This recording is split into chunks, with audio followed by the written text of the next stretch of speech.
വിശുദ്ധ പൗലോസ്ലീഹ രക്തസാക്ഷിത്വം വരിച്ച പരിപാവനമായ മണ്ണിലേക്കുള്ള വഴിയിലൂടെയാണ് നമ്മളിപ്പോൾ പോകുന്നത്. റോമിലെ ട്രിഫൊണ്ടാനെ എന്നറിയപ്പെടുന്ന സ്ഥലമാണിത്. ട്രിഫൊണ്ടാനെ എന്ന ഇറ്റാലിയൻ വാക്കിന്റെ അർത്ഥം 3 ഫൗണ്ടൻ എന്നാണ്. വിശുദ്ധ പൗലോസിനെ മരിക്കുന്നതിന് മുൻപ് ഇട്ടിരുന്ന ജയിൽ സ്ഥിതി ചെയ്യുന്ന ബിൽഡിങ്ങിലേക്കാണ് നമ്മൾ ആദ്യം ചെന്നെത്തുന്നത്. ഈ കെട്ടിടത്തിനകത്തുള്ള പടികൾ ഇറങ്ങി താഴേക്കെത്തുമ്പോൾ പൗലോസ്ലീഹായെ വധിക്കുന്നതിന് മുൻപായി പാർപ്പിച്ചിരുന്ന തടവറയിലേക്കാണ് നമ്മൾ എത്തിച്ചേരുന്നത്. കഷ്ടിച്ച് 4 അടി മാത്രം പൊക്കമുള്ള ഒരാൾക്ക് നിവർന്നു നിൽക്കാനോ കിടക്കാനോ സാധിക്കാത്ത വിധത്തിലുള്ള ഒരു ചെറിയ ജയിൽ മുറി. AD 64 ജൂൺ 29 നീറോ ചക്രവർത്തി റോമിന്റെ ഭരണാധികാരിയായിരുന്നപ്പോഴാണ് സ്ലീഹ വധിക്കപ്പെട്ടത്.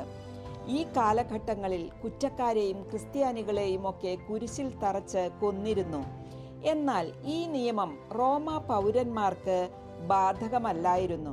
വിശുദ്ധ പൗലോസ്ലീഹ റോമ പൗരൻ ആയതിനാൽ അദ്ദേഹത്തെ ശിരസ് ഛേദിച്ചാണ് കൊന്നത്.